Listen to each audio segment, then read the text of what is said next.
Welcome to Travel with Sean. I'm Sean, and in this episode, we take a look at some Stone Age monuments in Portugal, starting with the Almendrish Kromlech. This monument is located about a 30-minute drive outside of the ancient city of Évora, which is about 83 miles east of Lisbon, the capital city of Portugal.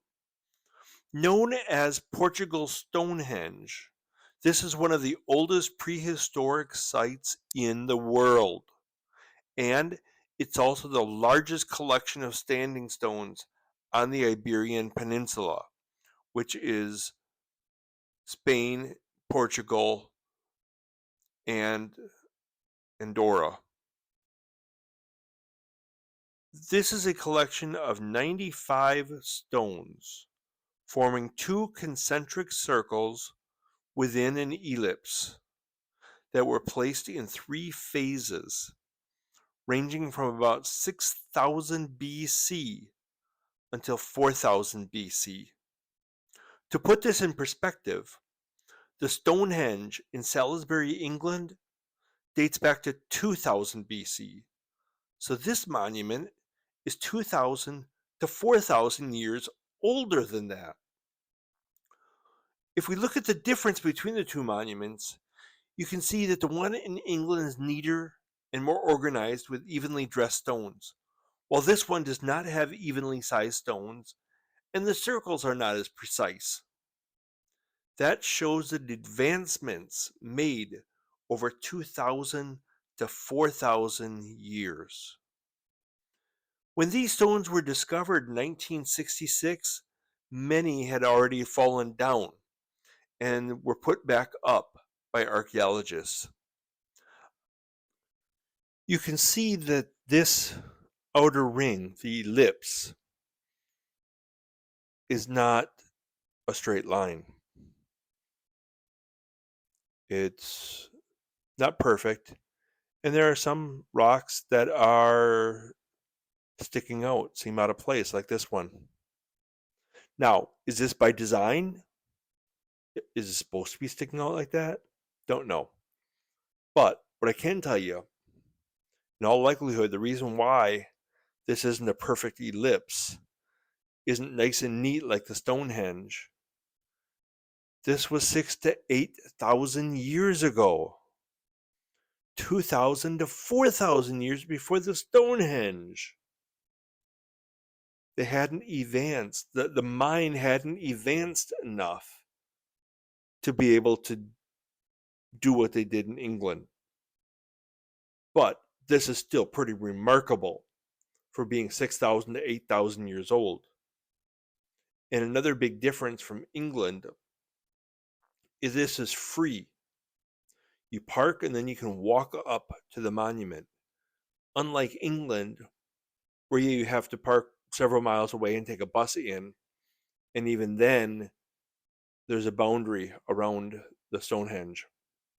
This, you can walk right up to the monument, you can walk through the middle of it, and it's free, if I didn't say that already. So you can walk through the middle of it, but they ask you to be respectful of the history, the cultural history, the scientific history, the archaeological value of these rocks. Just don't mess with them. Be respectful of the heritage and the culture, the history.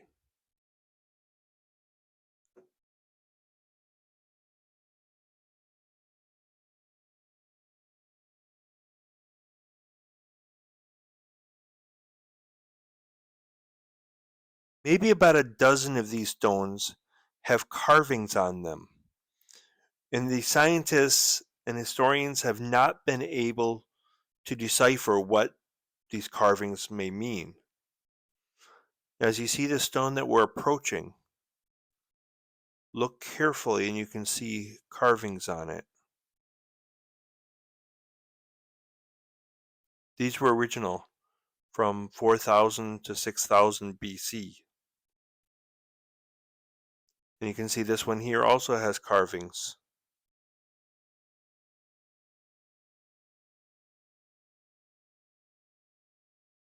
Again, don't know what they mean, but it had some significance to the folks 4,000, 6,000 years ago. This one almost looks like a face.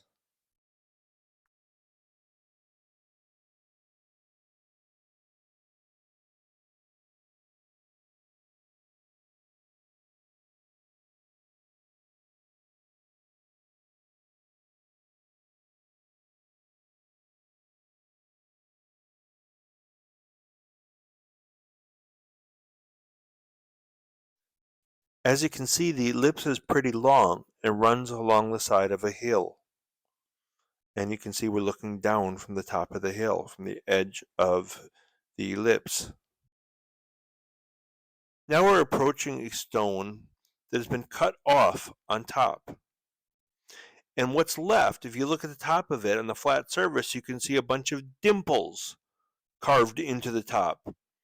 Scientists believe that this was for astronomical observation, that they would put pebbles in there to look at the sky, to look at the formations in the sky.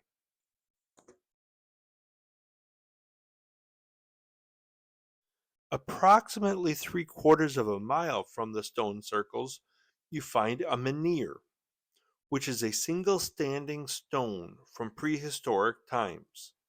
This one is nearly 15 feet tall and 3 feet in diameter.